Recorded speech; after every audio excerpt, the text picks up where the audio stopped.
माझी महाराष्ट्रातल्या जनतेला विनंती गड्यांनो, संप्रदायातल्या त्यात सोशल मीडियातल्या सर्व लोकांना माझी विनंती आहे, नालायकपणा करा गड्यांनो, नालायकपणा करू नका असं माझं म्हणणं नाहीये, पण तो नालायकपणा कोणाच्या बहिणीपर्यंत, कोणाच्या मुलीपर्यंत, कोणाच्या बायकोपर्यंत जाईल एवढं नका नालायकपणा करू गड्यांनो.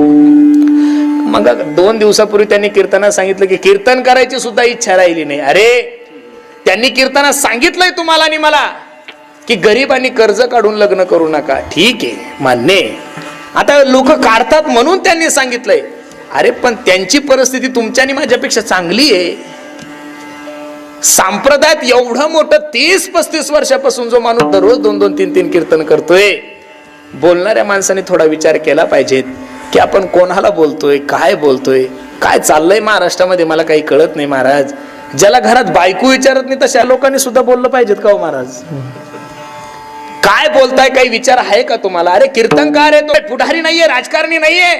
त्या माणसामुळे 1000 मुलांनी आतापर्यंत माळ्या घातलेल्या आहे. त्या महाराजामुळे 1000 लोकांनी लग्नातले डीजे बंद केलेले. महाराज पश्चिम महाराष्ट्रातल्या सगळ्या वराती त्या माणसामुळे बंद झालेले आहे. आणि त्या एका लेकीच्या लग्नामध्ये तो माणूस थोडा आनंद उत्सव साजरा करतोय, तर आपण लोकांनी काही बी तोंड सुख घ्यायचं. अरे मोबाईल जरी तुमच्या बापाचा असेल तरी कमेंट करताना थोडी तरी अक्कल असली पाहिजे की आपण कोणाला बोलतोय. ज्या माणसाला पोरगी महाराज तो माणूस चुकून सुद्धा चुकीची कमेंट करणार नाहीये. म्हणून महाराष्ट्रातल्या सर्व जनतेला माझी हात जोडून विनंती आहे, संप्रदायातल्या माणसाविषयी बोलताना थोडा विचार करा रे.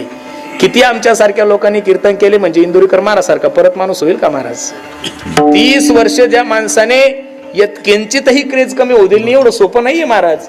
मेले काही लोक, पण 15 लोक त्यांच्या कीर्तनाला आले नाही महाराज. दररोजचे 3 कीर्तन असू द्या, टाइम कोणताही असू द्या, समाज तेवढाच आहे. आणि मग एवढा जर संप्रदायातला हिरा असेल, तर अशा हिऱ्याविषयी जर कोणी चुकीचं बोलत असेल, तर मी तरी वारकरी संप्रदायाचा कीर्तनकार म्हणून अशा नालायक लोकांचा जाहीर संप्रदायातून निषेध करतोय महाराज.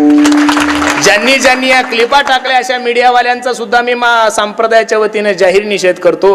आणि महाराजांना सुद्धा माझी विनंती आहे, अशा भुकणाऱ्या कुत्र्याकडे लक्ष देऊ नका. ज्या झाडाला फळं जास्त आहेत त्याच झाडाला लोक दगड मारतात, ज्याला फळं नाही फुलं नाही त्याला लोक दगड मारत नाही. तुम्ही फक्त एक सूत्र ध्यानात ठेवायचं, हत्ती चले बाजार और कुत्ते भुके हजार. ज्याला घरात बायको आंघोळीला पाणी टाकत नाही ते सुद्धा म्हणतो नरेंद्र मोदीला अक्कल नाही, बावळ्या तुझं बजेट किती आहे, तू बोलतो काय, तुला कळलं पाहिजे. म्हणून त्यांनी सांगितलं की बा मी आता 2-3 दिवसात येतोय, एखादी क्लिप तयार करतो, मला कीर्तन करायची इच्छा नाही. 2-4 बावळ्या लोकांनी कमेंट चुकीची केली म्हणजे तुम्ही एवढं उद्विग्न होण्याचं कारण नाहीये. अख्खा